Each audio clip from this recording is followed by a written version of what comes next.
El silencio de esta casa, mi casa, siempre había sido mi compañero, un eco apacible de los años vividos junto a Ricardo. Pero esa noche, el silencio se convirtió en un grito sordo que me taladraba el alma. Lo descubrí por casualidad, deslizando el dedo por la pantalla de mi teléfono. Una costumbre que adopté para sentirme más cerca del mundo y que de repente me arrojó a un abismo. Allí estaban las fotos, una fiesta deslumbrante, llena de gente que no conocía, con sus copas en alto y sus sonrisas de estudiada elegancia. Brindaban en mi sala, junto a la chimenea que Ricardo y yo construimos con nuestras propias manos, ladrillo a ladrillo. Brindaban en mi hogar, y la anfitriona, mi nuera Lucía, sonreía como una reina en un trono que no le pertenecía. Yo, la verdadera dueña de todo aquello, ni siquiera había recibido una invitación. El frío de la pantalla se me metió en los huesos, más helado que cualquier invierno que recuerde. En una de las imágenes, Lucía era el centro de todo, envuelta en un vestido rojo que parecía arder bajo las luces de mis lámparas de cristal. A su lado, mi hijo, mi Rafael, sostenía su copa con una mano que parecía temblar ligeramente. O quizás solo era mi corazón el que temblaba al verlo. Su sonrisa no le llegaba a los ojos. Era una mueca tensa, la de alguien que sabe que está cometiendo una traición y aún así elige seguir adelante. Verlo allí, cómplice de mi humillación, fue como si una daga invisible y afilada se hundiera lentamente en mi pecho. Cada risa capturada en esas fotografías, cada brindis, cada abrazo, entre extraños bajo mi techo, se sentía como un insulto personal, una profanación no solo de mi casa, sino de la memoria de todo lo que he construido, de la vida que entregué, para que él tuviera precisamente ese futuro que ahora usaba para excluirme. Mi mirada recorría cada detalle con una mezcla de horror y fascinación. Reconocía mis cortinas de seda, el jarrón de porcelana que mi madre me regaló, el cuadro de paisajes que Ricardo pintó en nuestra luna de miel. Todo estaba allí, sirviendo de escenario para la vanidad de Lucía. Podía casi oler el perfume caro de sus invitadas, mezclándose con el aroma a cera de mis muebles de caoba, escuchar el murmullo de sus conversaciones superficiales ahogando los ecos de las risas de mis nietos en esa misma sala. Se habían apoderado de mi espacio vital, transformándolo en un escaparate para sus ambiciones sociales, y al hacerlo, me habían convertido en un fantasma en mi propia existencia.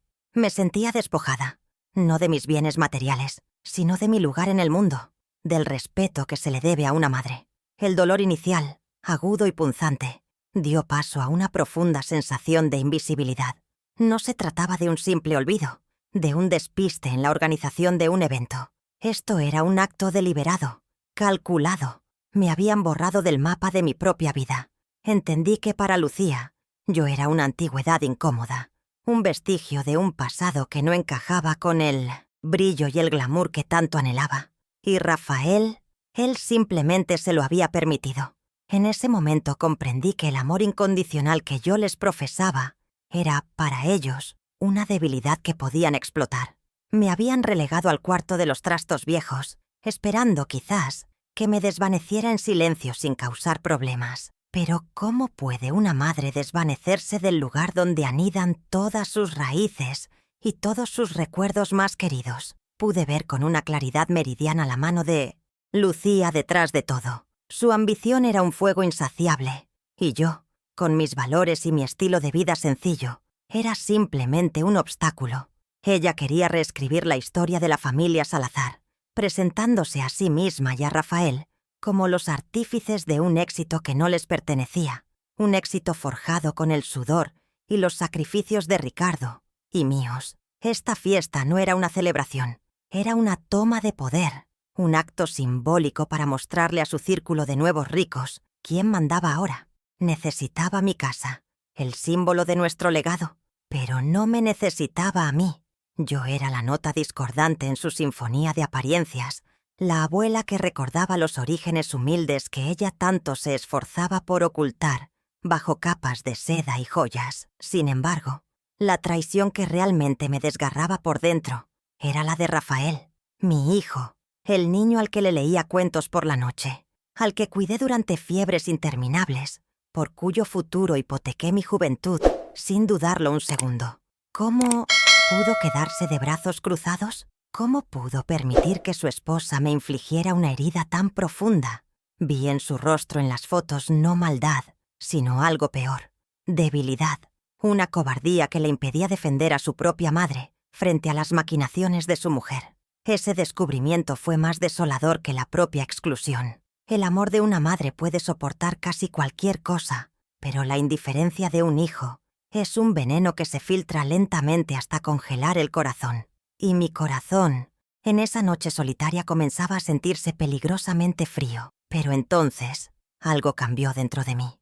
Mientras las lágrimas se secaban en mis mejillas, sentí cómo la tristeza se transformaba en una extraña calma, una lucidez gélida. Este dolor no iba a destruirme. Al contrario, me estaba despertando de un largo letargo de amor ciego y confianza ingenua. Se habían equivocado conmigo.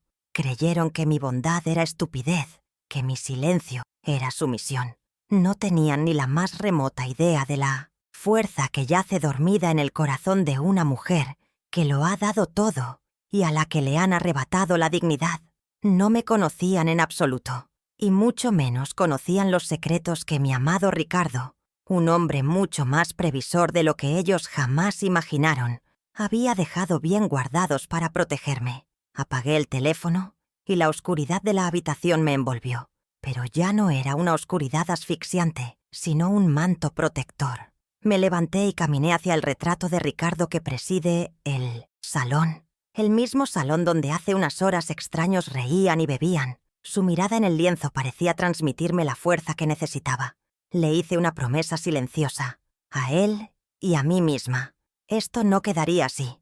No buscaría una venganza ruidosa y vulgar. Eso no era mi estilo. Lo que buscaría sería justicia, una justicia silenciosa, implacable y elegante. Les iba a enseñar una lección sobre el verdadero significado del respeto, la gratitud y el legado. Acababan de empezar una guerra que no sabían que existía. Y yo, Antonia Salazar de Baeza, estaba lista para lucharla hasta el final. Mi nombre es Antonia Salazar, y a mis 72 años he llegado a comprender que la vida puede dar los giros más inesperados justo cuando crees que ya has navegado todas sus tormentas. Soy viuda. Una palabra que aún se siente extraña en mis labios, como una prenda que no me pertenece del todo, aunque ya han pasado 5 años desde que mi Ricardo partió. Vivo sola en esta casa inmensa, la que construimos juntos con la misma ilusión con la que tejimos nuestros sueños. Cada habitación guarda el eco de su risa. Cada pasillo conserva la huella de sus pasos, y a veces, en la quietud de la tarde, me parece sentir su perfume a lavanda y tabaco. Esta casa, que fue el nido de nuestra familia, ahora se siente a menudo como una catedral vacía, demasiado grande para mi soledad, un mausoleo de recuerdos felices que ahora se tiñen de melancolía. Desde que Ricardo se fue, mi vida se ha vuelto un lienzo de rutinas silenciosas. Los días se suceden con una calma predecible que a veces me consuela y otras me ahoga. Mi mayor consuelo es mi jardín de rosas, un pequeño universo de belleza y espinas que cuido con una devoción casi religiosa. Hundir las manos en la tierra, sentir su frescura, podar las ramas secas para que nazcan nuevos brotes, es mi forma de terapia, mi manera de entender que incluso después del invierno más crudo, la vida siempre encuentra una forma de florecer de nuevo. Cada rosa que corto y pongo en un jarrón en la sala es un pequeño acto de rebeldía contra el vacío, un recordatorio de que la belleza persiste a pesar del dolor y la ausencia. Es un trabajo que requiere paciencia y fortaleza, dos cualidades que creí haber perdido. No soy, como quizás Lucía le ha hecho creer a sus amistades, una anciana desvalida dependiente de la caridad de su hijo. Ricardo y yo trabajamos codo con codo desde que éramos apenas unos jóvenes, llenos de sueños y sin un céntimo en el bolsillo. Juntos levantamos una cadena de restaurantes que se convirtió en el patrimonio de esta familia. Yo no solo fui su esposa y la madre de su hijo, fui su socia, su contable, la que negociaba con los proveedores cuando él estaba enfermo y la que mantenía el ánimo del personal en los momentos difíciles. Gracias a ese esfuerzo conjunto, Mi situación financiera es más que estable. No me falta nada material. Y eso es precisamente lo que hace que su desprecio sea tan doloroso. No nace de la necesidad, sino de la pura y simple codicia y falta de respeto. Mi principal defecto, y lo reconozco con una sinceridad que duele, ha sido siempre mi generosidad. Una generosidad que a menudo ha cruzado la delgada línea hacia la ingenuidad. Siempre he creído en darlo todo por mi familia, en poner sus necesidades y su felicidad por encima de las mías. Mi corazón siempre ha funcionado bajo una premisa simple. El amor se paga con amor. La entrega se corresponde con gratitud. ¿Qué tan equivocada podía estar? He sido un libro abierto, una fortaleza sin murallas para mi hijo y su esposa, permitiéndoles entrar y tomar lo que quisieran, convencida de que mi amor incondicional sería el escudo que protegería a nuestra familia. Ahora veo que ese mismo amor fue el arma que usaron en mi contra. Mi mayor vulnerabilidad convertida en una invitación para su falta de escrúpulos. Esa vulnerabilidad tiene un nombre. Rafael, mi único hijo. El amor que siento por él es una fuerza de la naturaleza dentro de mí. Algo tan arraigado y profundo que a veces me ha impedido ver la realidad con claridad. Recuerdo cuando era pequeño y se caía en el parque. Corría hacia mí llorando, y mis brazos eran su único refugio, el lugar donde todo el dolor desaparecía. Durante años he seguido viéndolo como a ese niño indefenso, justificando sus errores, perdonando sus descuidos, achacando sus peores decisiones a la mala influencia de otros. Me negaba a ver al hombre débil en el que se estaba convirtiendo, un hombre incapaz de trazar una línea para proteger a su propia madre. El amor de madre puede ser el más ciego de todos los amores, y yo he caminado en la oscuridad por demasiado tiempo. Pero que nadie se equivoque. Mi corazón puede ser blando, pero está forjado con acero. La vida junto a Ricardo, levantando un negocio de la nada, me enseñó a ser fuerte. Recuerdo una vez, al principio, cuando un proveedor intentó estafarnos. Ricardo estaba fuera de la ciudad, y yo tuve que enfrentarlo sola. Aquel hombre corpulento y de vozarrón creyó que podría intimidarme, pero se encontró con una pared. Revisé cada factura, cada albarán, y con una calma que ni yo misma sabía que poseía, le demostré su engaño y le hice firmar un nuevo acuerdo mucho más favorable para nosotros. Esa mujer, la que luchaba como una leona por lo suyo, sigue aquí, en algún lugar. La he mantenido dormida bajo capas de abnegación y ternura maternal, pero la traición de mi hijo la está despertando. Mi apariencia refleja la dualidad de mi espíritu. Mi cabello es una corona de plata que enmarca un rostro surcado de arrugas, pero si te fijas bien, verás que hay dos tipos de líneas en mi piel, las que se formaron alrededor de mis ojos por tantas décadas de risas compartidas con Ricardo, y las que ahora se dibujan alrededor de mi boca, producto de la tensión y la decepción. Mis manos, manchadas por la tierra del jardín y deformadas por una incipiente artritis, son las mismas manos que amasaron el pan para mi familia y que firmaron los cheques, que pagaron la universidad de mi hijo. Son manos que han dado mucho más de lo que han recibido, y aunque ahora a veces tiemblan, todavía conservan la fuerza para aferrarse a la dignidad que me pertenece. Paso muchas tardes sentada en el sillón de Ricardo, con un álbum de fotos sobre mi regazo.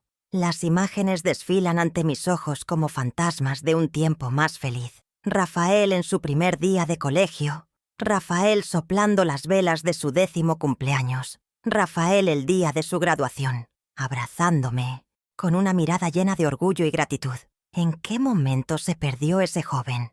¿Cuándo se desvaneció el brillo de sus ojos para dar paso a esa opacidad sumisa que vi en las fotos de la fiesta?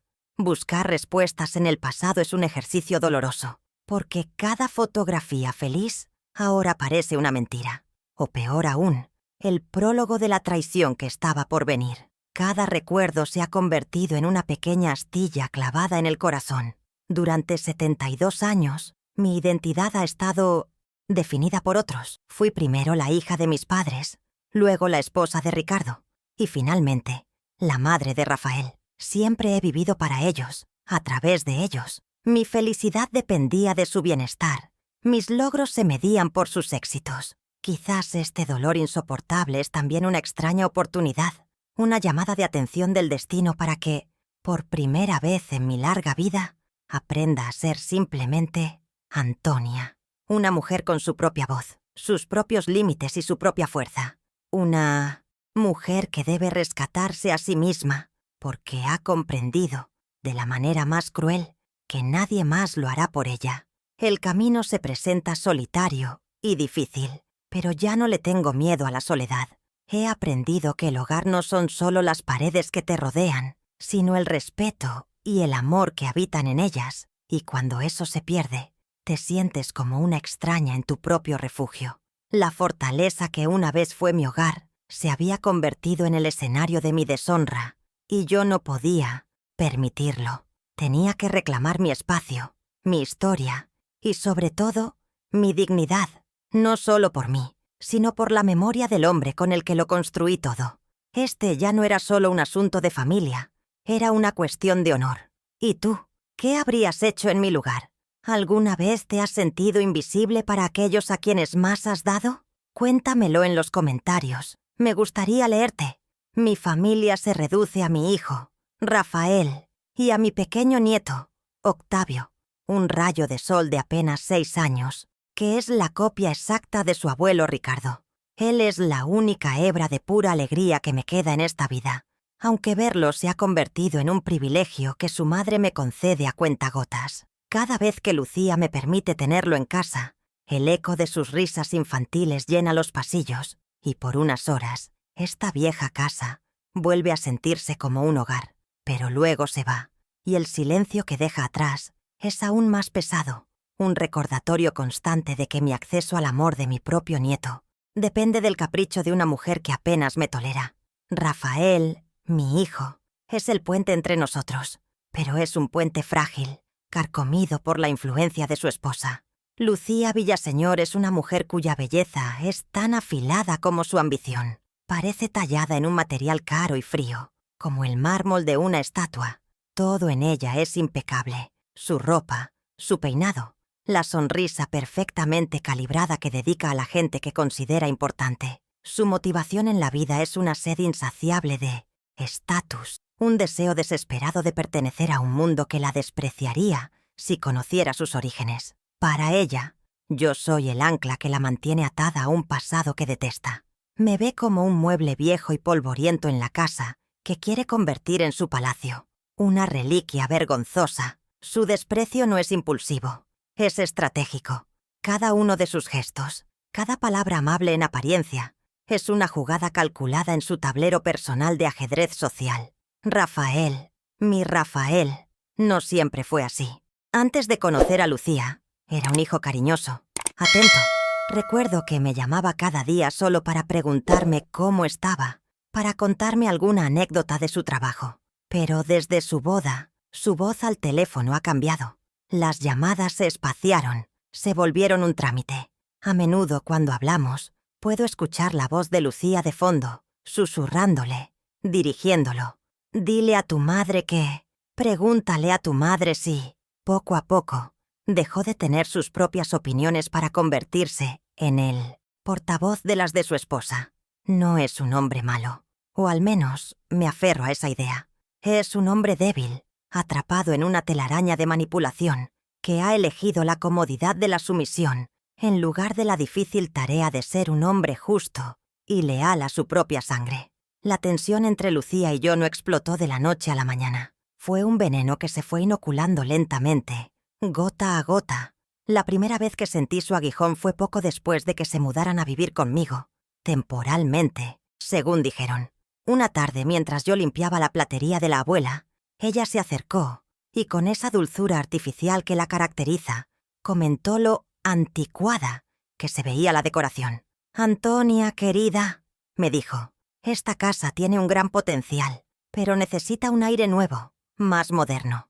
No era una sugerencia, era un veredicto. En ese momento sentí un escalofrío. No quería mejorar la casa, quería borrar mis huellas, eliminar mi historia para empezar a escribir la suya sobre las cenizas de la mía. Fingí no entender, pero la primera grieta ya se había abierto en mi corazón. El siguiente ataque fue más directo. aunque igualmente envuelto en un falso manto de preocupación por mi bienestar. Ocurrió durante una cena familiar, una de las últimas en las que todavía reinaba una paz precaria. Con Rafael como testigo mudo, Lucía expuso su brillante idea. ¿No has pensado, Antonia, en mudarte a un lugar más pequeño? Un apartamento sería ideal para tu edad, más seguro y fácil de mantener. Su voz era melosa, pero sus ojos eran dos témpanos de hielo. Nosotros podríamos quedarnos aquí, por supuesto, para cuidar la casa por ti. La propuesta era clara. Querían que me marchara de mi propio hogar para su comodidad. Miré a Rafael, esperando que dijera algo, que me defendiera, pero él solo se encogió de hombros y clavó la vista en su plato, dejándome sola frente al ataque.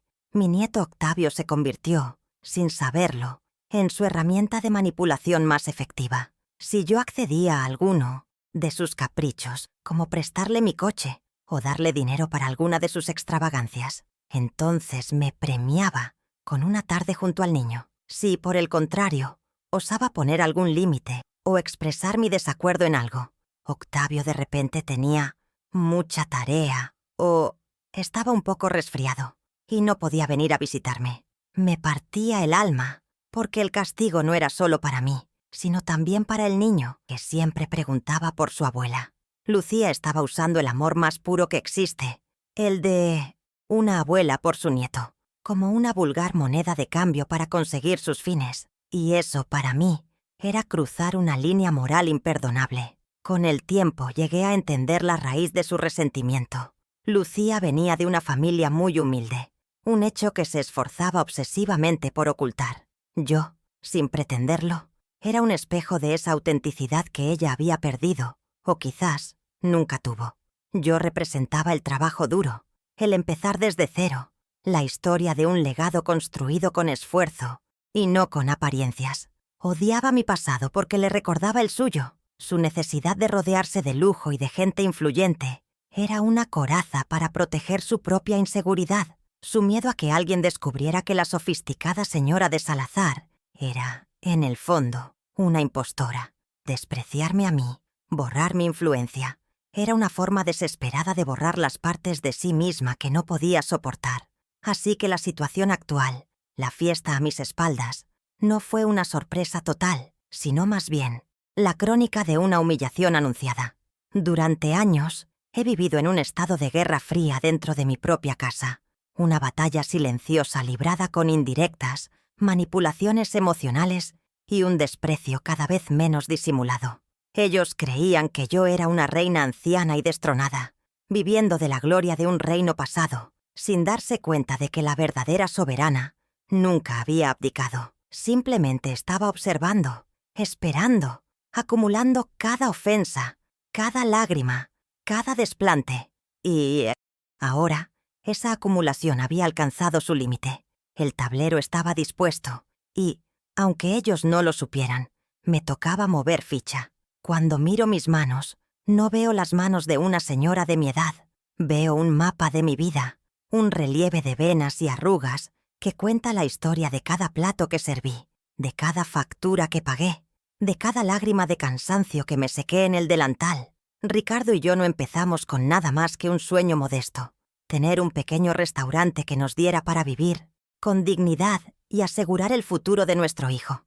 Recuerdo el olor a guiso y a café recién hecho de nuestro primer local, un lugar diminuto con apenas 6 mesas. Yo pasaba horas de pie, con el calor de los fogones dándome en la cara, mientras Ricardo atendía a los clientes. Al final del día caíamos rendidos en la cama, oliendo a aceite y a cebolla, demasiado cansados para hablar, pero nos dormíamos cogidos de la mano, sabiendo que estábamos construyendo algo nuestro, algo real. No fui, simplemente, la mujer del dueño. Fui pilar, motor y cimiento de ese negocio. Mientras Ricardo era el alma del salón, el rostro amable que recibía a todos, yo era la maquinaria silenciosa que hacía que todo funcionara.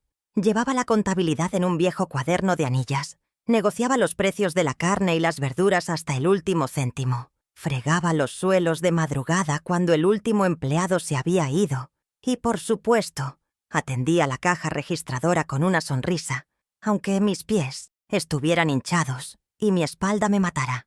Aprendí a ser administradora, psicóloga de empleados descontentos y la más exigente inspectora de calidad.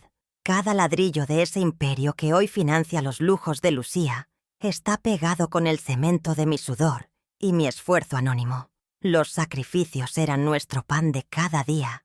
Durante más de una década, no supimos lo que era una vacación. Nuestros aniversarios los celebrábamos cenando las sobras de la cocina después de cerrar. La ropa nueva era un lujo que no nos podíamos permitir, y cada peso que ganábamos se dividía en dos, una parte para reinvertir en el negocio y la otra para una cuenta de ahorros a nombre de Rafael. Mis amigas se compraban joyas, viajaban, iban a la peluquería. Yo me compraba ollas más grandes y delantales nuevos. No me arrepiento porque cada renuncia era un peldaño más en la escalera que queríamos construir para que nuestro hijo pudiera subir tan alto como sus sueños le llevaran. Le entregamos nuestra juventud, nuestra energía y nuestros anhelos personales en una bandeja de plata. Todo, absolutamente todo, era por Rafael. La razón por la que aguantábamos jornadas de 16 horas, los 7 días de la semana, era para poder pagarle el mejor colegio de la ciudad. Ricardo y yo apenas terminamos la secundaria y juramos que nuestro hijo tendría las oportunidades que a nosotros nos fueron negadas. Recuerdo la emoción que sentimos el día que lo acompañamos a su primer día en esa escuela bilingüe, rodeado de niños de familias adineradas. Nosotros nos sentíamos fuera de lugar con nuestras ropas sencillas y nuestras manos de trabajadores, pero la mirada de orgullo y felicidad en el rostro de nuestro hijo hizo que cada noche de insomnio y cada músculo dolorido valieran la pena. Estábamos invirtiendo en su mente, en su futuro, en la promesa de una vida mejor que la nuestra. Hubo momentos en los que estuvimos a punto de perderlo todo. Recuerdo una crisis económica terrible, cuando los clientes desaparecieron y las deudas empezaron a ahogarnos. Una noche, sentados en la cocina vacía del restaurante, Ricardo se derrumbó y me dijo que quizás tendríamos que vender. Sentí un pánico helado, no por nosotros, sino por Rafael. ¿Qué sería de su futuro? Pero me negué a rendirme. Al día siguiente vendí las pocas joyas que me había regalado mi madre, nuestro único tesoro personal, y con ese dinero compramos mercancía para una semana más. Empecé a preparar menús más económicos, a ofrecer servicio a domicilio yo misma en nuestra vieja camioneta. Luchamos como 2 leones heridos para proteger a nuestro cachorro y, milagrosamente, salimos adelante. Esa es la clase de lucha que mi hijo nunca ha conocido. Y entonces, el éxito llegó. El pequeño restaurante se convirtió en uno más grande, y luego en otro, y otro más. La gente hacía fila para probar nuestra comida casera, esa que yo misma había perfeccionado en la cocina. El día que firmamos la compra de nuestro segundo local, Ricardo y yo no lo celebramos con champán, sino con un simple café, sentados en un banco del parque. Nuestra alegría no era por la riqueza, sino por la certeza de que lo habíamos logrado. Rafael podría ir a la universidad que quisiera, podría viajar, podría tener una vida sin las angustias económicas que nos habían perseguido durante tantos años. Nuestro triunfo más grande no fue la cadena de restaurantes, fue la plataforma de despegue que le construimos a nuestro hijo. Ahora veo a Rafael y a Lucía gastar en una sola noche de fiesta lo que a nosotros nos costaban meses de trabajo extenuante. Hablan de acciones en la bolsa, de viajes a Europa, de remodelar la casa, con diseñadores de interiores carísimos. Toman el dinero que fluye de los restaurantes como si fuera un manantial inagotable que siempre ha estado ahí, un derecho de nacimiento. No tienen la menor idea del sacrificio que representa cada billete. Para ellos, es solo papel. Para mí, es tiempo de vida. Son noches sin dormir, son manos quemadas y una juventud que se me escapó entre los vapores de la cocina. Han heredado los frutos del árbol, pero desprecian las raíces que lo sostienen y a la jardinera que lo regó con su vida. Y en medio de toda esa vorágine de trabajo, fui madre. Fui la que corría del restaurante a las reuniones de padres del colegio, la que se quedaba despierta hasta tarde, ayudando a Rafael con un proyecto de ciencias, después de haber pasado 14 horas de pie. Fui su enfermera, su confidente, la que le preparaba su comida favorita para consolarlo tras un desengaño amoroso. Mi vida era un acto de malabarismo constante entre las exigencias del negocio y las necesidades de mi hijo, y nunca, ni una sola vez, dejé caer una de las bolas. Me partí en 2, en 3, en 1000 pedazos para que a él no le faltara nada, ni sustento material, ni amor de madre. Entregué cada gramo de mi energía sin pedir nunca nada a cambio. ¿Y qué esperaba yo al final de todo? No esperaba lujos, ni viajes, ni que me mantuvieran. Lo único que anhelaba era un lugar de honor en la mesa familiar, un respeto profundo, una gratitud sincera. Esperaba que mi hijo me mirara con el mismo orgullo con el que yo lo miré a él toda mi vida. Soñaba con ser la abuela consentidora, la matriarca cuya opinión es valorada y cuyo amor es el centro que une a la familia. Quería envejecer en paz en mi casa, rodeada del cariño de los míos. Un anhelo tan simple, tan básico, tan humano. Y a cambio de una vida de entrega total, he recibido la más cruel de las recompensas, la indiferencia, el desprecio y la humillación de ser tratada como una extraña bajo mi propio techo. A veces, por la noche, cuando el dolor de la artritis no me deja dormir, me miro las manos a la luz de la luna. Son el testimonio mudo de mi entrega. Estas manos construyeron un imperio para que mi hijo pudiera ser rey, pero en su reino no hay lugar para la reina madre. La ironía es tan amarga que me quema la garganta. Construí la jaula de oro en la que ahora vive mi hijo, y él, a cambio, me ha dejado fuera, a la intemperie, olvidando que fui yo quien le enseñó a volar. Pero se olvida de algo importante. La misma fuerza que usé para construirlo todo, puedo usarla para reclamar lo que es mío. Y mis manos, aunque viejas, todavía recuerdan cómo luchar. Mi Ricardo no solo era un hombre bueno y trabajador, era, sobre todo, un hombre increíblemente perceptivo.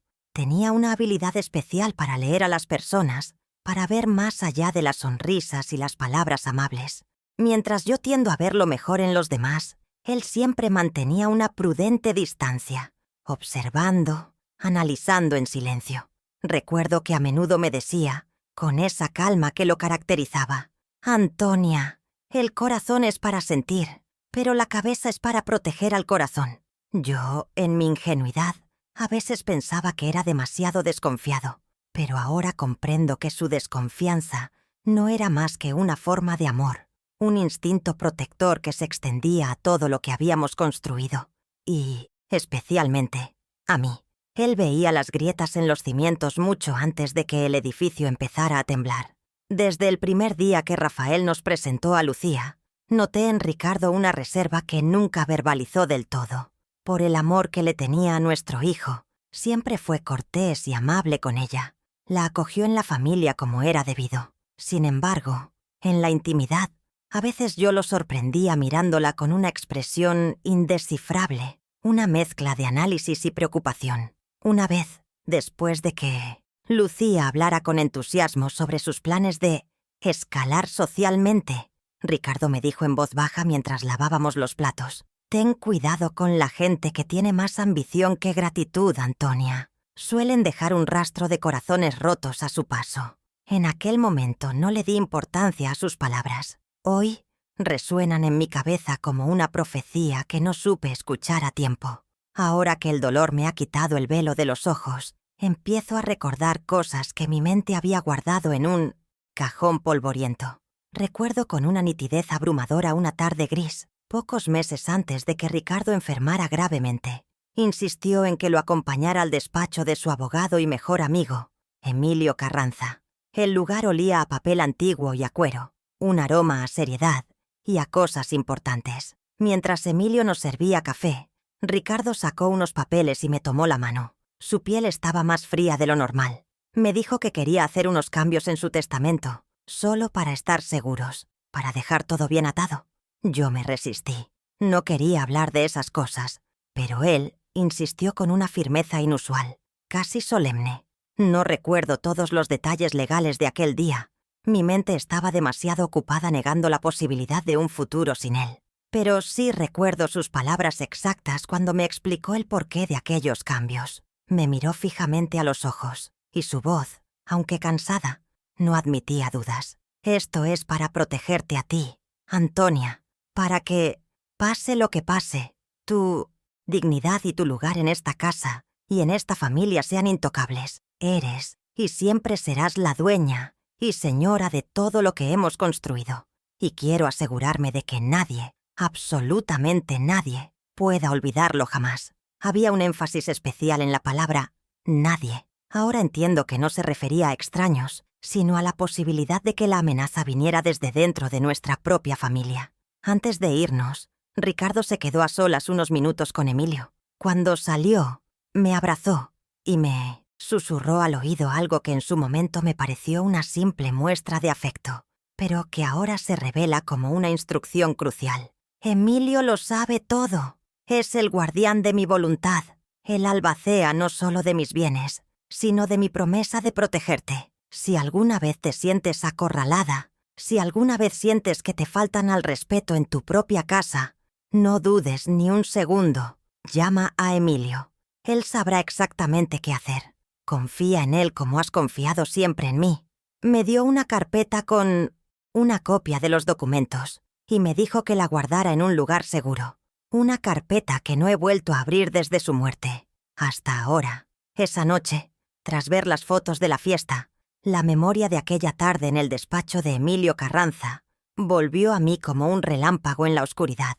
El recuerdo de la advertencia de Ricardo, de su plan previsor, se encendió dentro de mí como una pequeña llama de esperanza en medio del frío de la traición. De repente, ya no me sentía tan sola ni tan indefensa. Aún no sé con exactitud qué contienen esos papeles, qué cláusula específica ideó mi marido para protegerme. Pero sé que existe, sé que Ricardo, incluso desde la tumba, me había dejado un escudo y una espada. Y el nombre del armero era Emilio Carranza. Aún no he descolgado el teléfono, pero la agenda con su número está sobre la mesa. Y por primera vez en mucho tiempo, siento que el poder está empezando a cambiar de bando. Mi decisión de actuar en silencio no significaba que el conflicto hubiera desaparecido. Al contrario, tras la infame fiesta, la hostilidad de Lucía, lejos de aplacarse, se volvió más audaz, como si mi falta de reacción inmediata la hubiera envalentonado. Al día siguiente, ambos actuaron con una naturalidad escalofriante, como si nada hubiera ocurrido. Lucía incluso tuvo el descaro de comentarme en el desayuno: «Qué pena que no estuviste anoche, Antonia. Organizamos una pequeña reunión improvisada con unos amigos y el ambiente estuvo muy agradable». La palabra improvisada fue como una bofetada. La miré por encima de mi taza de café, conteniendo el huracán que se desataba en mi interior, y me limité a responder con una sonrisa gélida: «Qué bien, querida. Me alegro de que disfrutaran de mi casa». Mi plan de justicia silenciosa había comenzado, y la primera regla era observar y acumular pruebas. Pocos días después, Lucía comenzó su campaña de conquista territorial dentro de la casa. Empezó con pequeños gestos, pero cargados de simbolismo. Una mañana, al bajar a la sala, descubrí que la vieja butaca de cuero donde Ricardo solía leer el periódico había desaparecido. En su lugar, había un armatoste de diseño moderno, blanco e impersonal, que gritaba fuera de lugar en mi salón. Sentí un vuelco en el corazón. Cuando le pregunté, Lucía me restó importancia con un gesto de la mano. «Ay, suegra, solo estoy actualizando un poco el ambiente. Esa butaca era tan anticuada. La puse en el trastero para que no estorbe. No se trataba de decoración, era un acto de anulación. Estaba borrando sistemáticamente los vestigios de mi vida con Ricardo para imponer su propio reinado de estética fría y vacía». El menosprecio se trasladó pronto al ámbito público. Una semana más tarde, Rafael insistió en que los acompañara a un almuerzo de negocios en uno de nuestros restaurantes más emblemáticos. Durante la comida, Lucía acaparó la conversación, hablando con unos posibles inversores sobre sus visionarios planes de expansión. Escuché, con una mezcla de rabia y impotencia, cómo se refería al concepto original del restaurante, el que Ricardo y yo creamos con tanto amor, como una base con encanto, aunque un poco anticuada, que nosotros vamos a catapultar al siglo XXI. Se presentaba a sí misma y a Rafael como las mentes maestras, relegándome a mí y a la memoria de mi marido a una simple anécdota del pasado. Nadie en la mesa me dirigió la palabra. Me habían convertido en una pieza decorativa más. La manipulación financiera no tardó en aparecer. Las paredes de esta casa son delgadas, y una noche escuché a Lucía presionar a Rafael en su dormitorio. Hablaba de la necesidad de hacer una importante donación a una fundación de moda para poder codearse con la élite de la ciudad. Era una cantidad exorbitante. Sácalo de las cuentas de la empresa, cariño. Para eso está el dinero. Para abrirnos puertas, le decía con su voz zalamera. Mi hijo, como siempre, titubeó un instante antes de ceder. Me dolió en el alma escucharlos planear cómo malgastar el dinero que a Ricardo y a mí nos había costado una vida de sacrificios, no para abrirse puertas, sino para alimentar la insaciable vanidad de ella. Sentí como si estuvieran robando los ahorros de mi jubilación para comprar baratijas. El siguiente golpe fue directo a mi punto más débil, Octavio. Llamé para preguntar si podía llevarlo al parque el fin de semana, una pequeña tradición nuestra. Lucía me respondió con una frialdad cortante. Lo siento, Antonia. Este fin de semana no va a poder ser. Octavio está muy ocupado con sus clases de mandarín. La excusa era tan ridícula que casi me eché a reír. Pero lo que vino después fue lo que me heló la sangre. Añadió con un tono de falsa compasión. Además, seamos sinceras, a tu edad ya no estás para estos trotes. Un niño tan activo necesita energía, y es mejor no arriesgarse a una caída. ¿No crees? Me estaba llamando vieja, inútil e incapaz de cuidar a mi propio nieto. La crueldad de sus palabras me dejó sin aliento, aferrada al teléfono mucho después de que ella hubiera colgado. Decidida a no dejarme aislar, insistí en acompañarla a un té benéfico en mi club social de toda la vida, un entorno donde yo me sentía segura y respetada. Fue un error. Lucía utilizó la ocasión para representarme como una anciana senil y dependiente. Delante de mis amigas me agarraba del brazo con una fuerza innecesaria, ayudándome a caminar. Si alguien me hacía una pregunta, ella se adelantaba a responder. Mi suegra se cansa un poco, ya saben. La edad no perdona. Pintó un retrato público de mí como una mujer frágil y mentalmente ausente, una figura que necesitaba su tutela. Vi la lástima en los ojos de mis amigas, y esa lástima me dolió más que el desprecio abierto. Me estaba despojando de mi reputación y mi dignidad frente a mi propio círculo social. La invasión de mi espacio más sagrado fue la siguiente escalada. Un día volví de hacer unas compras y tuve la inequívoca sensación de que alguien había entrado en el despacho de Ricardo, una habitación que yo mantenía intacta desde su muerte, como un santuario personal. Al entrar, todo parecía en orden, pero mi instinto me decía que algo estaba mal. Me fijé bien y lo vi. Una pila de cartas sobre el escritorio estaba ligeramente desalineada. El cajón donde guardaba nuestros documentos personales no estaba cerrado del todo. No había duda. Lucía había estado allí, hurgando en mis cosas, probablemente buscando el testamento o las escrituras de la casa. La violación de mi intimidad, de la memoria de mi marido, se sintió como una profanación física. Esa misma tarde, incapaz de contenerme, confronté a Rafael. Lo esperé en la sala y con la voz temblando de ira contenida, le conté lo que había descubierto. Su reacción fue la que me temía, pero no por ello menos dolorosa. Se puso a la defensiva de inmediato, evitando mi mirada.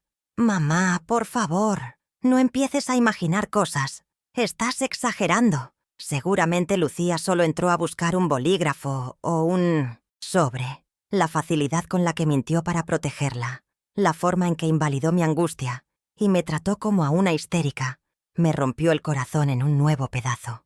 Ya no era solo su debilidad, era su complicidad activa. Se había convertido en un soldado en el ejército de su esposa, y el enemigo era yo. El descaro de Lucía alcanzó un nuevo pico en un festival escolar de Octavio, en el patio del colegio, mientras yo hablaba con otras abuelas. La vi presentándose a un grupo de madres influyentes. La escuché decir, con una voz alta y clara para que todos la oyeran: «Soy Lucía Salazar, y como matriarca de la familia, creo que es fundamental involucrarse en la comunidad educativa». ¿Matriarca? La palabra me golpeó con la fuerza de un objeto físico. Se estaba autocoronando, asumiendo un título que me pertenecía por derecho, por edad y por historia.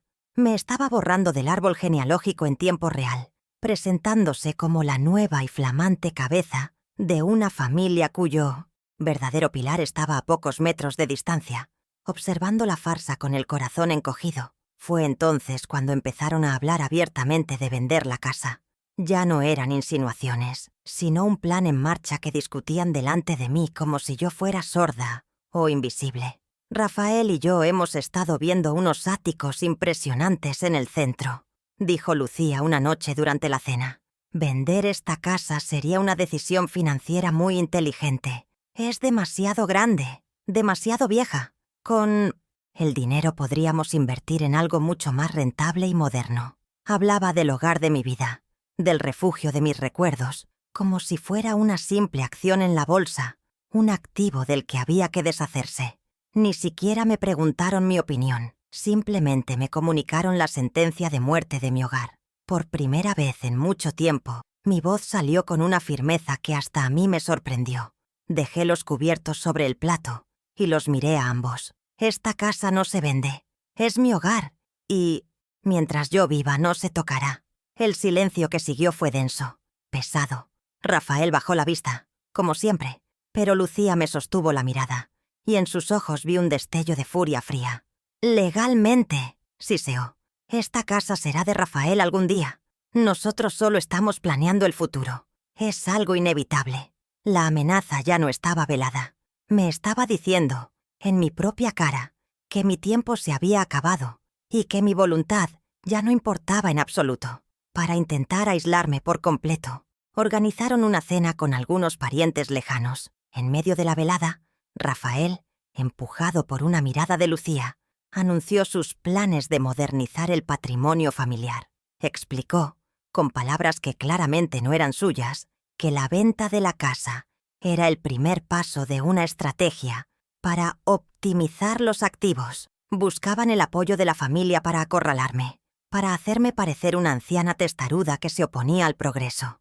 Vi la incomodidad en los rostros de algunos de mis sobrinos, pero nadie se atrevió a contradecir a la pareja que ahora controlaba el dinero. Me sentí completamente sola, una reina sin corte, abandonada por su propia estirpe. Poco después, noté que algo extraño ocurría con mis finanzas. Fui al banco a hacer una gestión y me informaron de que se habían puesto nuevas restricciones en una de las cuentas principales del negocio, una cuenta que yo había manejado durante 40 años. Rafael, sin duda bajo las órdenes de Lucía, estaba consolidando su control, cortándome el acceso al imperio que yo misma había ayudado a construir. No solo querían mi casa y mi título, ahora también iban a por mi independencia económica. Me estaban asfixiando lentamente, cortando todas mis vías de escape, asegurándose de que no tuviera más remedio que rendirme a su voluntad. La soga se apretaba cada vez más alrededor de mi cuello. La gota que colmó el vaso, el insulto final que quebró la última fibra de mi paciencia, llegó un martes por la mañana. Escuché el timbre y, al abrir la puerta, me encontré a Lucía con un hombre trajeado que portaba un medidor láser. «Antonia», anunció ella sin siquiera saludar. «Este es el señor Benítez, el arquitecto. Va a hacer una tasación de la propiedad para ponerla en el mercado». Y sin esperar mi permiso, lo hizo pasar. La vi pasearse por mi salón con ese extraño, señalando las paredes que quería derribar, discutiendo sobre el potencial del terreno. Ver a un desconocido planificando la demolición de mi vida delante de mis narices, mientras la usurpadora sonreía satisfecha, fue la ofensa definitiva. En ese preciso instante, la Antonia que observaba en silencio murió. Y la Antonia que iba a actuar nació. Cuando la puerta se cerró tras Lucía y el arquitecto, un silencio antinatural cayó sobre la casa. Me quedé inmóvil en medio del salón, el mismo lugar donde ese extraño había estado midiendo y sentenciando mi vida. Aún podía percibir el rastro de su colonia en el aire, una fragancia ajena y ofensiva que contaminaba el aroma familiar de mi hogar. Y en ese silencio, algo dentro de mí se rompió definitivamente. No fue una fractura ruidosa, con llanto y lamentos. Fue un quiebre limpio, frío y silencioso, como el de una capa de hielo que se resquebraja bajo una presión insoportable. En ese instante, la última brasa de esperanza que albergaba por mi hijo, la tonta creencia de que en algún momento recapacitaría y me defendería, se extinguió para siempre, dejando solo cenizas y una lucidez helada. El dolor no desapareció, pero se transformó. Dejó de ser una pena blanda y suplicante para convertirse en una dureza afilada, en un diamante de pura resolución. De pie, en mitad de mi sala profanada, comprendí que llevaba años mendigando amor a un hijo que ya no me pertenecía, mendigando respeto a una mujer incapaz de sentirlo por nadie. Había estado esperando un milagro, un cambio de corazón que nunca llegaría, y esa espera me había convertido en una víctima, en una sombra patética que deambulaba por su propia casa. Se acabó. Ya no habría más súplicas, ni más lágrimas a escondidas. La reina había sido humillada en su trono por última vez. A partir de ahora, la reina dictaría las nuevas reglas del juego. Con una calma que me sorprendió a mí misma, comencé a caminar por la casa. Mis dedos rozaban la madera del aparador, el terciopelo de las cortinas, el marco frío de las fotografías familiares en la pared. No era un paseo nostálgico, era un rito de despedida. Me estaba despidiendo de la Antonia ingenua, de la madre abnegada que todo lo perdonaba. Esa mujer había muerto en el momento en que un extraño entró a tasar su alma con un medidor láser. La que ahora habitaba este cuerpo se movía con un propósito diferente. Ya no era un cordero esperando el sacrificio. Me había convertido en la pastora de mi propio destino y estaba a punto de separar, de una vez por todas, las ovejas de los lobos vestidos con su piel. La imagen de Ricardo se proyectó en mi mente, nítida y poderosa. Recordé sus palabras en el despacho del abogado, su insistencia en protegerme. Esa memoria que hasta ahora había sido un consuelo melancólico, se convirtió de repente en un mapa del tesoro, en un manual de instrucciones para la batalla que se avecinaba.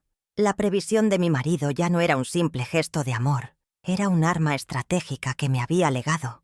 Me había dejado las llaves de una fortaleza, y yo, por amor ciego, me había negado a usarlas, prefiriendo quedarme a la intemperie. El tiempo de la duda había terminado. Era hora de honrar la última voluntad de mi esposo, que no era otra que la de proteger la mía. Subí las escaleras con paso firme y me dirigí al despacho de Ricardo. Entré en la habitación que Lucía había violado con su curiosidad, y por primera vez no sentí dolor, sino una fría determinación. Me arrodillé frente a la pequeña caja fuerte oculta, tras un falso panel en la librería, y marqué la combinación que solo yo conocía. Dentro, junto a las primeras escrituras de nuestro restaurante, estaba la carpeta de cuero que Emilio me había entregado hacía tantos años. La saqué y sentí su peso en mis manos. No era solo papel, era el peso de la justicia, la materialización de la promesa de Ricardo. Mis manos no temblaban. Sostuve la carpeta contra mi pecho por un instante, sintiendo que no estaba sola en esto. Me senté en el imponente escritorio de caoba de Ricardo, el lugar desde donde él había dirigido nuestro pequeño imperio. Abrí mi agenda y busqué un número que no había marcado en 5 años, pero que nunca había olvidado. Con el auricular en la oreja, escuché los tonos de la llamada, cada uno un latido de mi nuevo corazón decidido. Cuando una voz grave y familiar respondió al otro lado, hablé con una claridad que no había tenido en mucho tiempo. «Emilio, buenos días. Soy Antonia, la viuda de Ricardo Baeza». Hice una pausa y luego añadí la frase que lo activaría todo. «Necesito verte. Ha llegado el momento de hablar de la promesa que le hiciste a mi marido». Hubo un breve silencio al otro lado de la línea, un silencio cargado de comprensión y de años de espera paciente. Luego la voz de Emilio Carranza sonó, no con sorpresa, sino con una seriedad solemne y una lealtad inquebrantable. «Antonia, qué bueno escuchar tu voz. Llevo esperando tu llamada desde el día en que enterramos a Ricardo». Sus palabras fueron un bálsamo y una confirmación. No tendría que explicarle nada. Él ya lo sabía todo. «Por supuesto», continuó. «Mi agenda está completamente a tu disposición. Dime cuándo y dónde, y allí estaré». La sensación de tener un aliado y uno tan poderoso y leal, fue como sentir tierra firme bajo mis pies después de una larga y solitaria travesía en un mar tempestuoso. Colgué el teléfono y un tipo de paz que no había sentido en años se instaló en mi espíritu. El miedo, la angustia, la sensación de impotencia, todo se había desvanecido, reemplazado por una certeza absoluta y una determinación de acero. Me acerqué a la ventana del despacho, desde donde se veía mi jardín de rosas. Algunas ramas estaban secas y enfermas, robándole la fuerza a los brotes nuevos. Con una nueva claridad, comprendí lo que tenía que hacer. Había llegado el tiempo de la poda. Era necesario cortar las ramas podridas, sin sentimentalismos, para que el rosal de mi vida y mi familia pudiera volver a florecer con salud y dignidad. El plan ya estaba en marcha, y la jardinera, por fin, tenía las tijeras en la mano. Mi encuentro con Emilio Carranza no fue en su imponente despacho, sino en el reservado de una pequeña y discreta casa de té en el centro de la ciudad. Quería evitar cualquier mirada indiscreta. Emilio no había cambiado nada. Conservaba esa aura de seriedad y lealtad que tanto apreciaba Ricardo.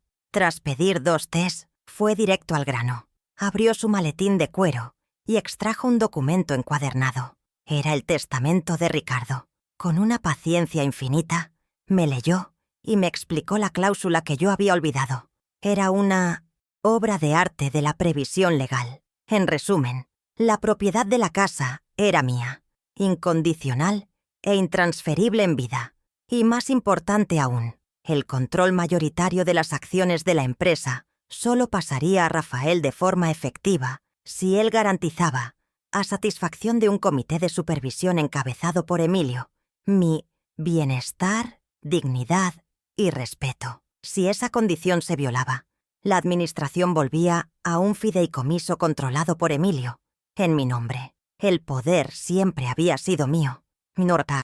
Primera reacción fue un deseo visceral de volver a casa y echarlos a la calle en ese mismo instante. Pero Emilio, con su calma habitual, puso una mano sobre la mía. La mejor victoria, Antonia, no es la más ruidosa, sino la más estratégica, me aconsejó. Han demostrado su verdadera naturaleza. Ahora démosles la soga para que ellos mismos se ahorquen. Trazamos un plan. Yo seguiría interpretando mi papel de anciana frágil e ignorante. Mientras tanto, Emilio activaría discretamente los mecanismos legales que Ricardo había dispuesto. No los confrontaríamos directamente. En su lugar, levantaríamos muros invisibles a su alrededor. Les cortaríamos los suministros y esperaríamos a que su propia arrogancia los hiciera chocar contra ellos. Acepté. La justicia, como la buena cocina, a veces requiere cocción lenta para alcanzar su punto perfecto. En casa, la atmósfera era de un triunfalismo insoportable por parte de Lucía. La visita del arquitecto la había convencido de que la victoria final estaba cerca. Hablaba sin parar por teléfono con una agente inmobiliaria, discutiendo precios, posibles compradores y las comisiones. He oído que los Müller están buscando una propiedad como esta, le decía a Rafael delante de mí, sin el menor pudor. Podríamos sacar una fortuna. Me trataba con una especie de piedad condescendiente, como si ya fuera un fantasma del pasado. Yo aguantaba sus discursos con una serenidad que la desconcertaba, asintiendo dócilmente. Cada palabra suya era un clavo más en el ataúd que ella misma se estaba construyendo, y yo le sonreía mientras le pasaba el martillo. Victoria 1. La primera pared invisible no tardó en aparecer. Unos días después, escuché a Lucía gritarle a Rafael por teléfono. La agente inmobiliaria le había comunicado que era imposible poner la casa a la venta. Al parecer, había un problema legal con la titularidad, según el registro de la propiedad, que Emilio se había encargado de actualizar y ratificar. La única persona con 100% potestad para autorizar cualquier transacción era yo, Antonia Salazar de Baeza, y se requería mi firma y presencia física. La agente le informó a Lucía que, sin mi consentimiento explícito, ni siquiera podía anunciarla en su catálogo. La primera puerta, la que ella creía de par en par, se le había cerrado en las narices con un portazo burocrático. La frustración de Lucía era palpable. Dio un portazo al entrar en la casa y arrojó su bolso de diseñador sobre el sofá. ¿Puedes creerlo? Dicen que hay un error en los papeles, como si esta casa no fuera a ser tuya. Le espetó a Rafael, que la seguía como un perrito asustado. Su mente era incapaz de procesar que el obstáculo pudiera ser yo. Estaba tan convencida de mi irrelevancia que ni siquiera me consideró una variable en su ecuación. Culpó a la incompetencia de los funcionarios, a la burocracia del país, a la mala suerte. La idea de que yo, la anciana que cuidaba las rosas, pudiera haber orquestado aquella jugada maestra, estaba completamente fuera de su radar, y en esa subestimación residía mi mayor fortaleza. Ver su rostro desencajado por la frustración fue el primer bálsamo verdadero para mi corazón herido. Fue una pequeña dosis de justicia que supo a gloria.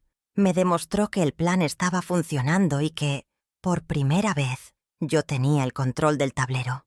¿No creen que la paciencia es el arma más elegante y letal de todas? Si quieres saber cómo sigue este camino hacia la justicia y la dignidad, te invito a que te suscribas a mi canal y me acompañes en cada paso. Aún quedan muchas lecciones por dar, y me encantaría que estuvieras aquí para presenciarlas conmigo.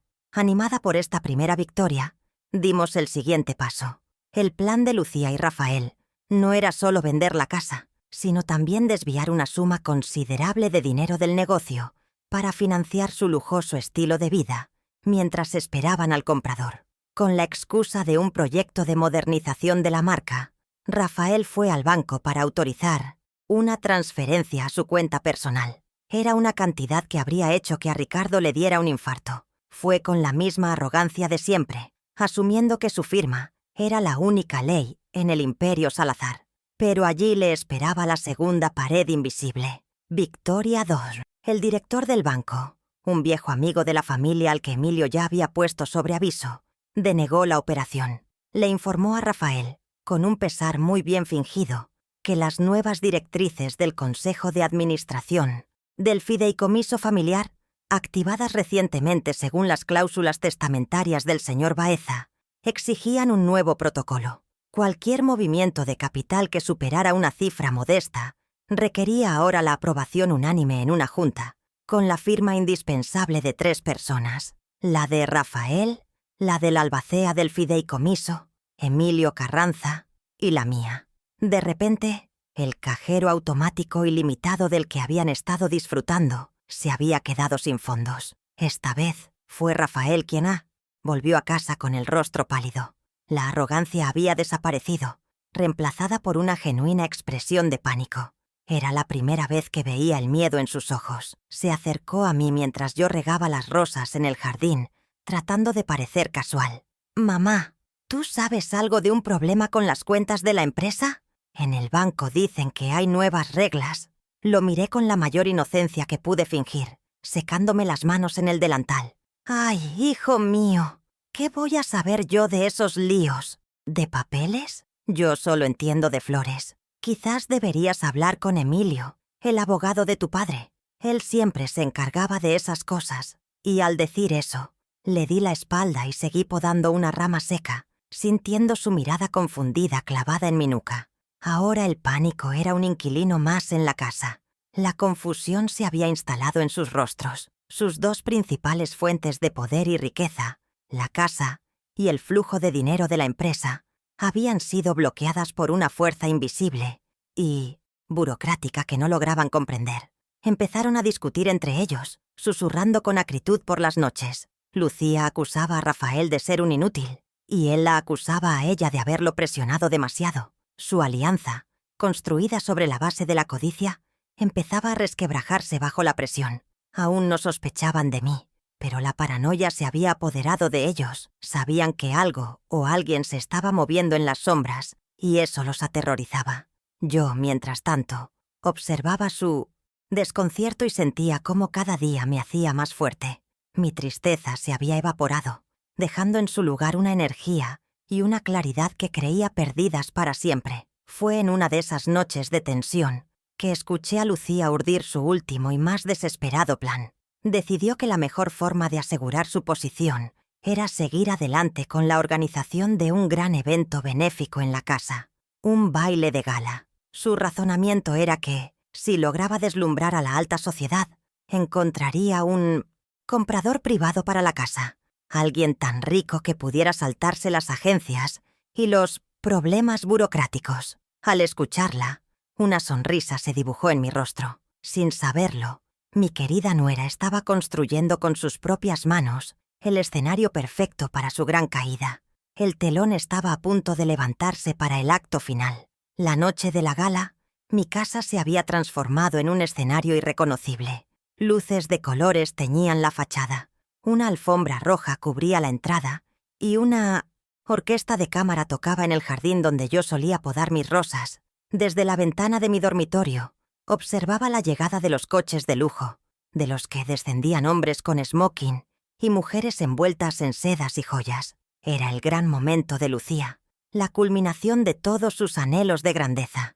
Ella misma era un espectáculo, recibiendo a sus invitados con una sonrisa radiante, en un vestido plateado que brillaba con cada flash de los fotógrafos de la prensa social. Se movía por mi salón como una emperatriz, la dueña y señora de un mundo construido sobre cimientos de traición y mentiras. Esperamos el momento preciso, cuando la fiesta estaba en su apogeo, cuando el champán fluía y las risas falsas llenaban el aire. Emilio Carranza y yo hicimos nuestra entrada. No usamos la puerta principal, sino la entrada lateral que daba directamente al salón, como si hubiéramos estado allí todo el tiempo. Yo había elegido un vestido de terciopelo azul oscuro, sencillo pero de una elegancia atemporal, y llevaba el collar de perlas que Ricardo me regaló en nuestras bodas de plata. Emilio, a mi lado, era una torre de seriedad con su traje impecable. Nuestro paso por el salón provocó un silencio momentáneo. Lucía nos vio, y su sonrisa se tensó por una fracción de segundo. Una chispa de irritación en sus ojos, antes de recomponer su máscara de anfitriona perfecta. Seguramente pensó que solo venía a aguarle la fiesta con mi presencia. Llegó el clímax de la noche. Lucía subió a un pequeño estrado improvisado, pidió silencio con un tintineo de su copa y comenzó su discurso. Agradeció a todos su generosidad con la causa benéfica y luego, como era de esperar, empezó a hablar del legado Salazar. Con una voz grandilocuente, habló del futuro, de la nueva visión que ella y Rafael estaban imprimiendo en el negocio familiar. Se pintó a sí misma como una visionaria, una filántropa, la digna sucesora de un imperio que, en sus palabras, estaba listo para ser llevado a nuevas alturas. Era el discurso de su coronación, la cima de su arrogancia, pronunciado ante el público que tanto había ansiado conquistar. Justo cuando levantó su copa para proponer un brindis por el futuro de la familia Salazar, la voz grave y potente de Emilio resonó en el salón, sin necesidad de micrófono. «Perdone que la interrumpa, señora, pero antes de brindar por el futuro, es imperativo aclarar ciertos asuntos del pasado y del presente en nombre de esta familia». La música se detuvo, abruptamente. Todas las cabezas se giraron. Un silencio denso y expectante cayó sobre la multitud. Vi el pánico cruzar como una sombra por el rostro de Lucía, mientras Rafael, a su lado, parecía haberse encogido hasta la mitad de su tamaño. El espectáculo acababa de cambiar de protagonista. Emilio se acercó al estrado y me ofreció su mano para que subiera a su lado. Me posicioné allí, serena, observando el mar de rostros curiosos. «Buenas noches a todos», comenzó Emilio, su voz transmitiendo una autoridad inquebrantable. «Para aquellos que no la reconocen, permítanme presentarles a la mujer que hace posible esta velada, aunque no la haya organizado. Ella es la señora Antonia Salazar de Baeza, la viuda de mi inolvidable amigo Ricardo Baeza. Y, para que no haya ninguna duda, la única y legítima propietaria de esta casa, de los restaurantes Salazar y de la totalidad del patrimonio que hoy aquí se celebra». Cada palabra era una piedra lanzada contra el frágil castillo de cristal de Lucía. Sin darle tiempo a reaccionar, Emilio sacó de su maletín la carpeta con los documentos legales. No se molestó en leerlos enteros. «El testamento de Ricardo Baeza», anunció. «Es un documento muy claro, pero contiene una cláusula fundamental que parece haber sido olvidada». Hizo una pausa dramática. El control administrativo de las empresas por parte de su hijo, el señor Rafael Salazar, estaba supeditado a una condición ineludible: garantizar en todo momento el bienestar, la dignidad y el respeto de su madre, una condición que lamentablemente ha sido violada de forma sistemática y cruel. El murmullo entre los invitados se convirtió en un rumor audible. Emilio no necesitó dar detalles escabrosos. Con la precisión de un cirujano, enumeró los hechos. La señora Antonia fue deliberadamente excluida de una fiesta celebrada en su propio hogar. Se han iniciado trámites para vender esta propiedad sin su consentimiento. Se ha intentado restringir su acceso a los fondos de la empresa que ella misma ayudó a fundar, y ha sido objeto de una campaña de desprestigio y manipulación emocional destinada a anularla. Cada frase era una verdad innegable que exponía la podredumbre oculta tras la fachada de glamour. Las miradas de los invitados ya no eran de admiración hacia Lucía, sino de una morbosa curiosidad y un incipiente desdén. Y entonces, Emilio pronunció la sentencia. En consecuencia, y en mi calidad de albacea de la voluntad expresa de don Ricardo Baeza, me veo en la obligación de activar la cláusula de protección testamentaria.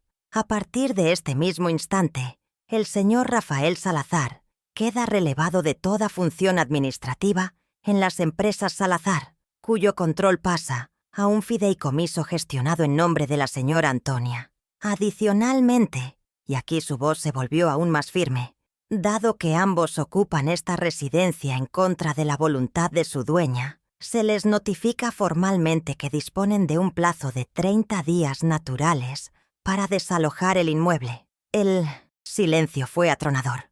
La máscara de Lucía se hizo añicos. Su rostro, antes radiante, era ahora un amasijo de incredulidad, furia y, sobre todo, una humillación pública y absoluta. Tartamudeó algo ininteligible. Intentó decir que era una mentira, una locura, pero nadie la escuchaba. Sus invitados, la flor y nata de la sociedad que tanto había luchado por impresionar, empezaron a cuchichear entre ellos, a intercambiar miradas de escándalo y a buscar discretamente la salida. El castillo de naipes se había derrumbado con un solo soplo de verdad. En una sola noche, había pasado de ser la anfitriona del año a la protagonista del mayor escándalo social de la década. Yo, que había permanecido en silencio a su lado, busqué la mirada de mi hijo entre la multitud. Rafael estaba devastado, con lágrimas surcando sus mejillas, finalmente consciente de la magnitud de su traición. Ignorando a Lucía y al resto del mundo, bajé del estrado, me acerqué a él y, con una voz que no era de odio, sino de una profunda y dolorosa decepción, le dije las únicas palabras que importaban. El legado de tu padre nunca fue el dinero, Rafael. Era una vida construida sobre el respeto y la gratitud, y tú lo has vendido por muy poco. No esperé su respuesta. Me di la vuelta y, acompañada por Emilio, abandoné mi salón, dejándolos solos en medio de las ruinas de su ambición. Los días que siguieron a la gala fueron extrañamente silenciosos. La casa, que había sido testigo de tanto bullicio y tensión, parecía suspirar aliviada. Lucía y Rafael recogieron sus cosas sin decir una palabra. Evitaban mi mirada, moviéndose por los pasillos como dos sombras avergonzadas. Lucía no derramó ni una lágrima. Su rostro era una máscara de odio y resentimiento. Al irse, ni siquiera se despidió. Simplemente me lanzó una última mirada cargada de veneno antes de subir al taxi que la esperaba. Rafael, en cambio, se detuvo un instante en la puerta, con los hombros hundidos por el peso de la vergüenza. Quiso decir algo, pero las palabras no le salieron. Solo pudo mirarme con unos ojos anegados en un arrepentimiento que llegaba demasiado tarde. Cuando la puerta se cerró, un silencio profundo y limpio llenó cada rincón. Mi hogar, por fin, volvía a ser mío. Las consecuencias para Lucía fueron tan rápidas como devastadoras. La sociedad que ella tanto había idolatrado y luchado por conquistar se convirtió en su verdugo más cruel. El escándalo de la gala se extendió como la pólvora, adornado con todo tipo de detalles maliciosos. De la noche a la mañana, pasó de ser la futura matriarca a una paria, una trepadora humillada. Sus amigas dejaron de contestar a sus llamadas. Las invitaciones a eventos se esfumaron y los fotógrafos que antes la perseguían ahora solo buscaban captar su imagen de mujer derrotada. Su mayor castigo no fue la pérdida del dinero, sino la del estatus. Se vio despojada de la única identidad que le importaba, la que se había construido a base de apariencias, su propio anhelo de ser. Vista fue el arma que la destruyó. Para Rafael, la caída fue diferente, quizás más profunda. Lo perdió todo: su trabajo, su casa, su fuente de ingresos y, finalmente, a su esposa. En cuanto Lucía comprendió que el manantial de dinero se había secado para siempre, lo abandonó. No le interesaba un marido sin poder ni fortuna. Mi hijo se encontró solo, sin nada más que el eco de sus malas decisiones. Por primera vez en su vida, se vio obligado a enfrentarse a la realidad, sin el colchón del dinero, de su padre, ni la influencia de su mujer. Tuvo que mirarse al espejo y reconocer al hombre débil y desleal en el que se había convertido. Su pérdida no fue solo material, fue una crisis existencial que lo despojó de todas las falsas seguridades que había dado por sentadas. Mientras ellos se enfrentaban a las ruinas de sus vidas, la mía comenzaba a reconstruirse sobre cimientos mucho más sólidos. Lo primero que hice fue devolver la butaca de Ricardo a su lugar de honor en el salón. Llené la casa con jarrones repletos de rosas de mi jardín, y su perfume fresco pareció purificar el aire. La mujer encorvada y triste que se movía por los pasillos había desaparecido. En su lugar había una mujer erguida, con una nueva luz en la mirada. El dolor no me había destruido, me había templado como el fuego al acero. Descubrí en mí una fortaleza que no sabía que poseía, una capacidad de decisión y una autoestima que habían estado dormidas durante décadas bajo capas de abnegación. Ya no era solo una madre o una viuda. Era Antonia, la dueña de mi destino. Mi renacimiento no se limitó a las paredes de mi hogar. Con el apoyo de Emilio, empecé a involucrarme activamente en la dirección de la empresa. Al principio, solo iba como observadora a las reuniones, pero pronto mi instinto para el negocio, afilado por tantos años junto a Ricardo, despertó. Empecé a dar mi opinión, a proponer ideas, a tomar decisiones. Los empleados más antiguos, los que me recordaban de los primeros tiempos, me recibieron con un respeto y un cariño que me emocionaron profundamente. Redescubrí a la mujer de negocios que había sido, la socia, la estratega. Ya no era la reina madre en el exilio. Había vuelto para ocupar mi trono, no por herencia, sino por mérito propio. Un mes después de su partida, Rafael llamó a mi puerta. El hombre que vi ante mí era muy diferente al que se había ido. Estaba más delgado, vestía con sencillez, y en sus ojos ya no había arrogancia, solo una profunda y agotada tristeza. No vino a poner excusas ni a culpar a Lucía. Se sentó en la cocina, en la misma silla donde se sentaba de niño, y lloró. Lloró con la desesperación de un hombre que lo ha perdido todo, empezando por el respeto a sí mismo, y entre sollozos me pidió perdón. Un perdón desnudo, sin condiciones ni justificaciones. Reconoció su cobardía, su ceguera, su terrible traición. Fue el momento más honesto que habíamos compartido en años. Lo escuché en silencio, dejando que vaciara todo su dolor y su vergüenza. Mi corazón de madre se conmovía, pero la nueva Antonia, la mujer que había aprendido a poner límites, se mantuvo firme. Cuando terminó de hablar, tomé sus manos entre las mías y lo miré a los ojos. «Te perdono, Rafael», le dije, y las palabras eran sinceras. «Te perdono porque eres mi hijo, y mi amor por ti es lo único que ha sobrevivido a este desastre. Pero el perdón se otorga en un instante. La confianza, en cambio, hay que reconstruirla día a día, con hechos, no con palabras». Mi amor por él ya no era ciego. Ahora tenía los ojos bien abiertos, así que le ofrecí un camino. No un atajo de vuelta a la cima, sino un sendero largo y empinado hacia la redención. Le propuse trabajar en el primero de nuestros restaurantes, el más pequeño, el que abrimos Ricardo y yo. No como director, sino como gerente de sala, aprendiendo el negocio desde abajo, sudando como sudamos nosotros, comprendiendo el valor de cada cliente y de cada plato servido. Tenía que volver a las raíces para entender el verdadero valor del legado que estuvo a punto de destruir. Para mi sorpresa y mi alivio, Aceptó sin dudarlo, con lágrimas de gratitud en los ojos. Nuestra relación no se rompió. Se está forjando de nuevo, esta vez no sobre el amor incondicional, sino sobre el respeto ganado. Mirando hacia atrás, a la mujer que lloraba en silencio frente a la pantalla de un teléfono, casi no me reconozco. He aprendido, de la manera más dura, que el verdadero patrimonio que uno construye en la vida no se mide en casas ni en cuentas bancarias, sino en la cantidad de respeto que eres capaz de inspirar y, sobre todo, de exigirte a ti misma. Durante demasiado tiempo, confundí el amor incondicional con la tolerancia ilimitada. Creí que ser una buena madre significaba perdonarlo todo, aceptarlo todo, pero ahora sé que a veces el acto de amor más grande es poner un límite. A veces, para salvar a quien amas de su propia debilidad, debes enseñarle una lección, aunque esa lección sea dolorosa y te parta el corazón en el proceso.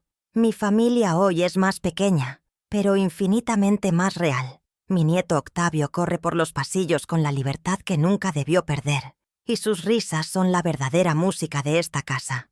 Mi hijo Rafael viene a cenar 2 veces por semana. Llega cansado, con el olor a trabajo impregnado en la ropa, y me cuenta con un orgullo humilde los pequeños logros del día en el restaurante. Está reconstruyendo su vida desde los cimientos de la honestidad y el esfuerzo, y en sus ojos veo por fin al hombre de bien que Ricardo y yo siempre quisimos que fuera. He aprendido que la gratitud no es un pago por los sacrificios del pasado, sino el reconocimiento de que nuestras vidas están construidas sobre el amor de quienes vinieron antes. Sin ese reconocimiento, una familia es solo un cascarón vacío. La dignidad, he descubierto, es la única posesión que nadie puede arrebatarte, a menos que tú misma se la entregues. Reclamar la mía tuvo un precio muy alto. Tuve que arriesgarme a perder a mi único hijo para poder devolvérselo a sí mismo. Fue una apuesta aterradora, pero la alternativa era seguir viviendo en una mentira, viendo cómo él se perdía y cómo yo me desvanecía en la invisibilidad. Establecer límites no es un acto de egoísmo, es un acto de autopreservación, y en mi caso fue también el único camino para sanar. El respeto no se mendiga, se impone con la fuerza silenciosa de quien conoce su propio valor. Espero que mi historia sirva para recordarle a alguien que nunca debe permitir que su amor por otros le cueste el amor por sí mismo. Hoy mi vida es más plena que nunca. Ya no soy la viuda solitaria que esperaba una llamada. Soy la cabeza de mi familia, la presidenta del consejo de mi empresa, la guardiana del legado de mi marido y, lo más importante, la dueña de mis días y mis noches. He encontrado un propósito que va más allá de los roles que la vida me había asignado. Todas las noches, antes de dormir, me detengo un momento frente al retrato de Ricardo. Lo miro a los ojos y sé, con una certeza que me inunda el alma, que él estaría orgulloso, no solo de la mujer a la que tanto amó y protegió, sino de la mujer en la que me he convertido, la que aprendió, por fin, a protegerse a sí misma. Nunca es demasiado tarde para levantar la voz, para reclamar tu lugar, para reconstruir tu vida sobre la base inquebrantable de tu propia dignidad. El amor más grande no es el que todo lo soporta, sino el que nos impulsa a ser la versión más valiente y respetable de nosotros mismos. Gracias por haberme acompañado en este viaje tan personal. Si mi historia ha tocado tu corazón, compártela con quien necesite recordar que su valor no es negociable. Me encantaría leer en los comentarios qué lección te ha dejado mi experiencia y cómo crees que el respeto da forma a nuestras vidas, porque al final es lo único que verdaderamente nos queda.